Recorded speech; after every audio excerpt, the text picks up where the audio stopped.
Un homme en deuil dans un cimetière a remarqué quelque chose d'étrange.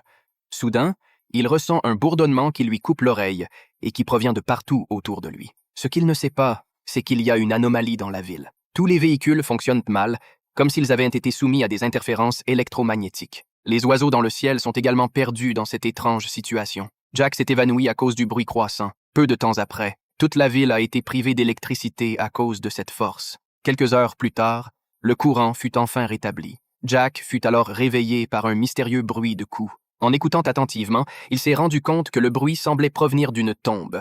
L'étrangeté de la situation l'effraie, mais en même temps, il a hâte d'y être. Finalement, Jack a décidé de creuser la tombe. La famille était tourmentée par l'expérience douloureuse du renvoi. Jack ne voulait pas perdre le moindre espoir. Et tandis que le monticule de terre au-dessus d'eux s'amenuise, le bruit des coups frappés depuis le cercueil devient de plus en plus clair. Jack s'en rendit compte et accéléra immédiatement l'action avec enthousiasme. En peu de temps, le cercueil fut entièrement creusé. Après l'avoir ouvert, la scène à l'intérieur ne le déçut pas. Jack se précipita pour ramener secrètement son petit-fils à la maison. Mais il avait beau crier, il ne parlait pas, après une observation attentive. Le visage de son petit-fils était gris, ses yeux sont troubles. Jack lui donne quelques gouttes de collyre. Il lave le corps de son petit-fils de la tête aux pieds.